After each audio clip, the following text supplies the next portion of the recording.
Say Yes to the Federal Legalization of Marijuana by Madison Howard.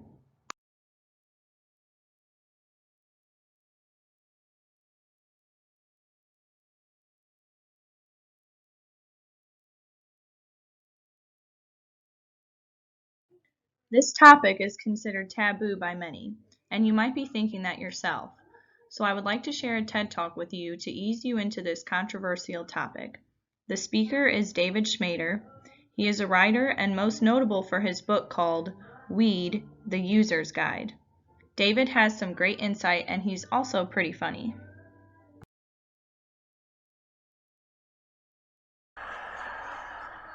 Have you ever really looked at your hand? I tell that joke because according to lore, people high on marijuana are amazed by their limbs, often while slow motion speed eating Doritos in their parents' basement. I hate this joke because it invokes a stereotype that is reductive at best and supports a system of diabolical lies at worst. But I'm getting ahead of myself. My name is David Schmader, and I am a pothead. By this, I mean that when it comes time to enjoy an adult intoxicant, I will forego beer, wine, and spirits in favor of marijuana, which for me offers a world of nuanced delight and inspiration beyond the more crude effects of booze. But I am not here to proselytize, and for a long time, I kept quiet about my own enjoyment of weed. It was illegal for most of the time I was enjoying it, and why make myself vulnerable as an out and proud lawbreaker if I didn't have to? I also dreaded being saddled with the stoner stereotype of having my every move interpreted through the lens of pothead, a label that calls up images of Mr. Magoo levels of forgetfulness and passivity bordering on the comatose. So what if I used weed not to escape, but to engage with art and ideas and food and dogs and hilariously terrible movies? I was but one man, and I couldn't reconfigure society's image of the pothead all by myself. I stayed in the closet. And I'm familiar with the closet. I grew up gay in the pre-Ellen bad old days, when the only out gays were those who couldn't or didn't want to hide it. Drag queens and butch lesbians and gay bar raid victims whose faces wound up in newspapers. And these trailblazers might have been the whole of queer representation if Harvey Milk hadn't urged everyone to come out, especially all the non-remarkable queers who'd previously flown under the radar. Only then could an honest portrait of this subculture emerge. It's the same with weed. Only instead of drag queens and butches, weed's visibility parade is led by Cheech and Chong and Snoop Dogg and unlucky subjects of weed busts. And I love drag queens and Snoop Dogg. But leaving such exceptional outliers to do the heavy lifting of representation not only skews perception, it allows damaging lies to flourish.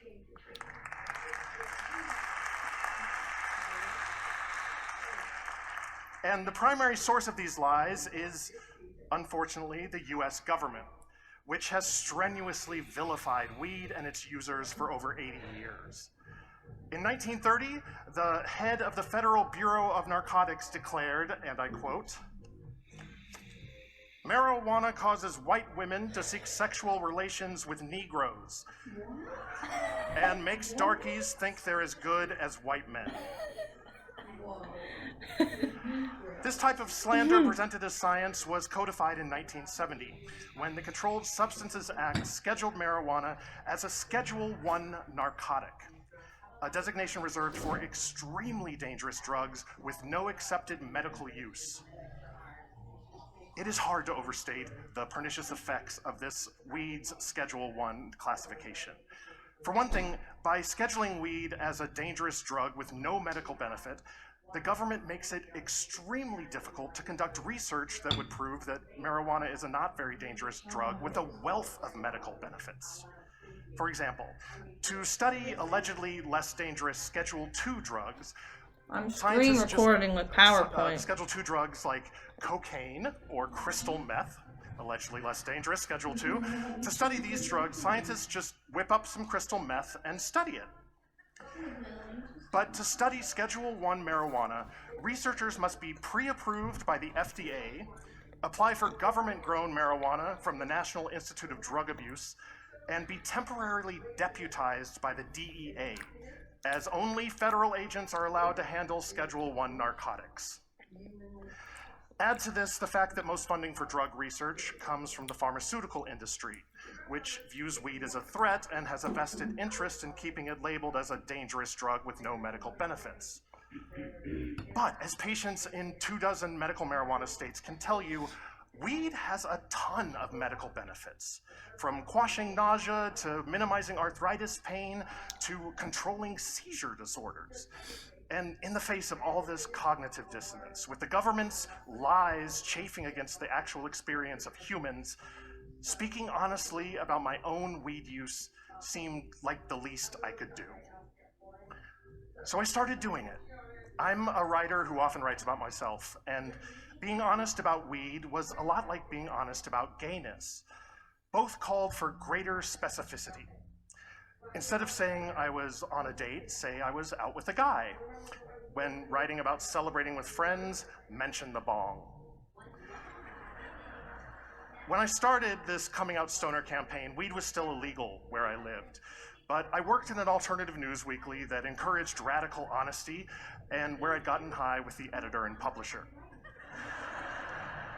Still, affixing myself with the stoner label was itchy, and I offset dread of stereotyping by stepping up my professional courtesy game. I was aggressively punctual, ostentatiously well organized, and as reasonably well motivated as every other person on Earth. And the world turned. Now it's 2015, and within a 5-mile radius of where you sit here in Seattle, there are a half dozen stores where anyone over 21 can purchase marijuana for recreational use. There are also a couple dozen dispensaries where authorized patients can buy marijuana for medicinal use. Meanwhile, 300 miles east, selling the small amount of marijuana for any reason can earn the seller a life sentence. An insane state of affairs summed up well by CNN's Mike Riggs. It should be cruel and unusual to mete out life without parole sentences for a drug so mainstream that Colorado is using state-collected pot taxes to build new schools.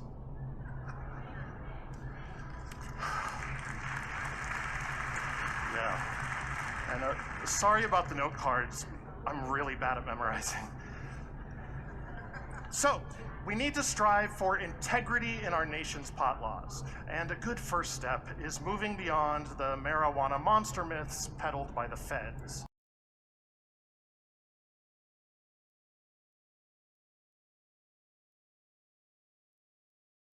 So, why should the federal government legalize marijuana? There are a number of reasons, but today I will be focusing on the financial and mental hardships that the criminalization of marijuana puts on America and its citizens. The push for legalizing marijuana nationwide has met many critics along the way. Even with some states already legalizing marijuana, either recreationally or medically, the federal government still recognizes marijuana as being illegal.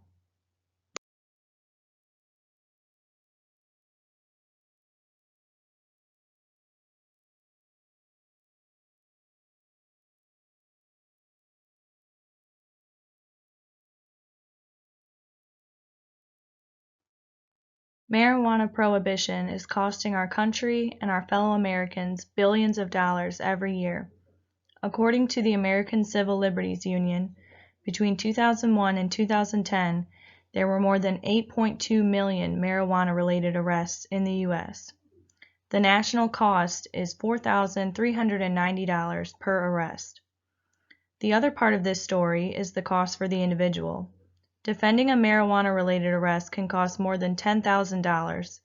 This will include defense and restitution, and only 6% of those arrests lead to a felony conviction. The cases left were either defended successfully, dismissed or dropped, or the individual pleaded out to a misdemeanor charge. What's left is wasted time and wasted money for the state and the individual.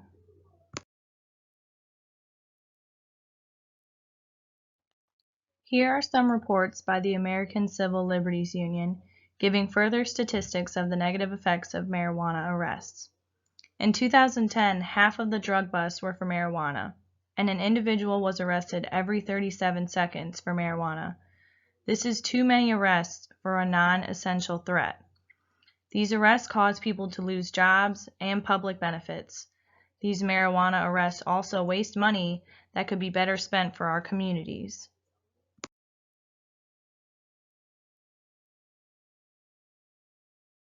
Here we have findings from a study done by Catherine Beckett and Steve Herbert from Washington University. The first finding is that increasing marijuana arrests is not meeting goals of marijuana prohibition. The arrest rates are going up while the price is going down and availability is also going up. The second finding is that the collective costs of marijuana prohibition for the public are significant. The personal costs to the individuals and their families are also substantial. We can look at a piece of paper and see the economic cost, but it is easier to try to ignore social and psychological costs that affect these individuals and their families. The resources used for these arrests could be used towards other public safety issues. And the third finding is that decriminalizing marijuana and deprioritizing enforcement of marijuana laws leads to no significant increase in marijuana use. There is no evidence of marijuana use increasing in states where it is decriminalized and deprioritized.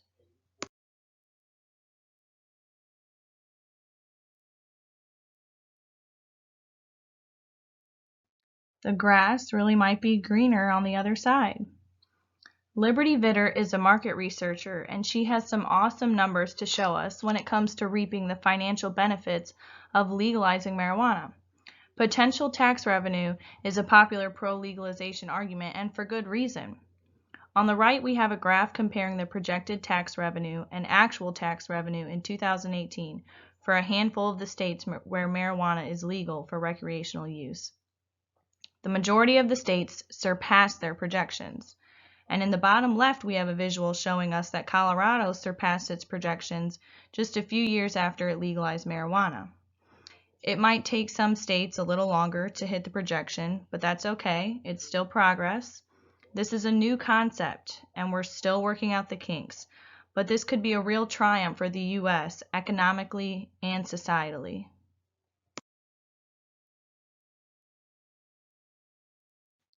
Here on the left-hand side of the screen, we have a visual survey. American Addiction Centers surveyed over 1,000 people to gauge America's perception on whether or not alcohol or marijuana should be legal. 38% of people who didn't drink alcohol thought it should be illegal, and 30% of people who didn't use marijuana thought it should be illegal. Now, if only one could be legal, 43% said they would choose alcohol and 57% would choose marijuana.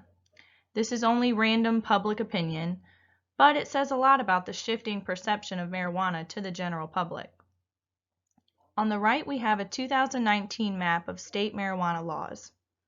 33 states have passed laws broadly legalizing marijuana in some form. 11 states have legalized marijuana for recreational use. Most other states allow limited use of medical marijuana.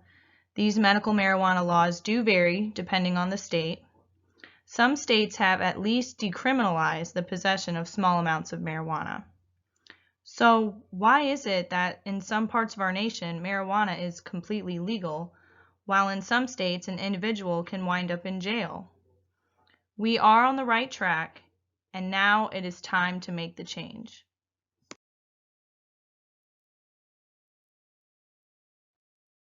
When someone first mentions marijuana, the possibility of a negative reaction is there. But if we look at the big picture, maybe some of these negative connotations that have followed marijuana for many generations could begin to fade.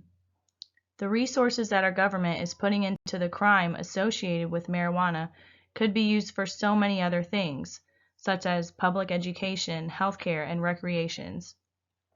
There are already states, such as Colorado, that have reaped the financial and societal benefits of legalizing marijuana, and it is time for our federal government to follow suit. The criminalization of marijuana has done much more damage than good. We can make this change.